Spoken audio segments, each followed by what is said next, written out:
Good morning students. आज मैं आप लोगों को आपके एसएसटी का फर्स्ट चैप्टर पढ़ाने जा रही हूँ, ठीक है, जिसका नाम है our earth the blue planet. मैं क्लास में आप लोगों को इसके बारे में इंट्रोडक्शन दे चुकी हूँ, इस चैप्टर के बारे में बता चुकी हूँ, ठीक है। तो हम इस चैप्टर में जो हमारा प्लैनेट है जिस पे हम रहते हैं, ठीक है, अर्थ, उसके बारे में बताऊंगी। और इसको ब्लू प्लैनेट क्यों बोला जाता है बच्चों, इसके लिए भी मैं आपको इस चैप्टर के द्वारा समझाऊंगी। ओके,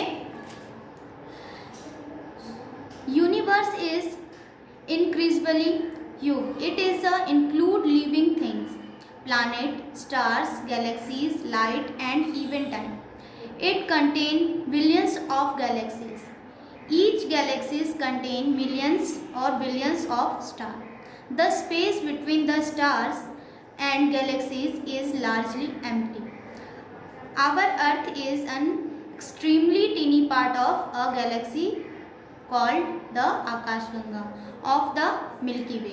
अब देखिए बच्चों, हमारा जो अर्थ है एक ही ऐसा यूनिक प्लैनेट है जिसपे जो लिविंग थिंग्स हैं वो रह सकते हैं। प्लैनेट ऐसा ही एक यही प्लैनेट है कि जिसपे लिविंग थिंग्स रह सकते हैं, ठीक है, जिसपे जीवन मौजूद है। सिर्फ एक यही ऐसा प्लैनेट है जिसमें क्या क्या इंक्लूड है। अर्थ में हमारा जो ब्रह्मांड है बहुत बड़ा है, हमारा जो यूनिवर्स है बहुत बड़ा है, ठीक है। और इसमें क्या क्या इंक्लूड है, लिविंग थिंग्स, प्लैनेट्स, यानी कि जितने भी ग्रह होते हैं हमारे वो, ठीक है, इस ब्रह्मांड में ही मौजूद है। स्टार्स, गैलेक्सीज एंड लाइट, और भी बहुत सारी चीज़ें, ठीक है। जो स्टार्स हैं वो हमारे आकाशगंगा में बच्चों बहुत सारे हैं, मिलियंस मिलियंस में, जिसको काउंट नहीं किया जा सकता है, काउंटलेस, ठीक है। The space between the stars are and galaxies is largely empty. जो इनके बीच में जो स्पेस है गैलेक्सीज के बीच में बहुत ज़्यादा है, ठीक है। और ये हम लोग को बच्चों छोटा दिखाई देता है स्टार, लेकिन एक्चुअली में ये छोटा नहीं होता है, ये जो है सूर्य से भी बड़ा होता है, ठीक है। लेकिन हमसे बहुत ज़्यादा दूरी के कारण, बहुत ज़्यादा हमारे से डिस्टेंस के कारण हमें ये छोटा दिखाई देता है, ठीक है। Our earth is extremely tiny part of the galaxy. जो हमारा अर्थ है वो इस गैलेक्सी का सबसे छोटा पार्ट है, ठीक है, जिसको क्या बोला जाता है, आकाशगंगा बोला जाता है या फिर मिल्की वे, ठीक है। It is one of the planet of the solar system which revolve around the sun.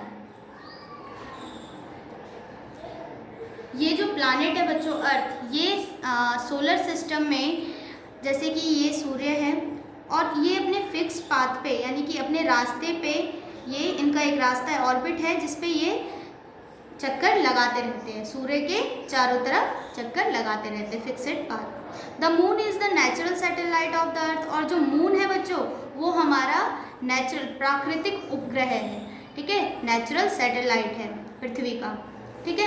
About 71% of the earth is covered with water. अब देखिए, सबसे पहले आप लोग पूछोगे कि अर्थ को ब्लू प्लैनेट क्यों बोला जाता है, अर्थ को तो अर्थ बोलते हैं, ब्लू प्लैनेट क्यों बोलते हैं। तो बच्चों अर्थ का जो 71% पार्ट है वो वाटर से कवर्ड है। जैसे कि ये अर्थ है तो अर्थ का इतना हिस्सा किससे कवर्ड है, वाटर से, और इतना सा हिस्सा यानी कि 29% पार्ट जो है लैंड मासेस है, ठीक है। बाकी ये जो हिस्सा है वो 71% वाटर से कवर्ड है, okay. Our earth seems blue from the space because of the presence of such a large amount of water, ठीक है। तो हमारा अर्थ ब्लू इसलिए दिखाई देता है क्योंकि यहाँ पे जो पानी की मौजूदगी बहुत ज़्यादा है, जिस कारण जो हमारा अर्थ है वो हमें ब्लू दिखाई देता है, okay. That why is also called the blue planet. इसी कारण इसको ब्लू प्लैनेट कहा जाता है।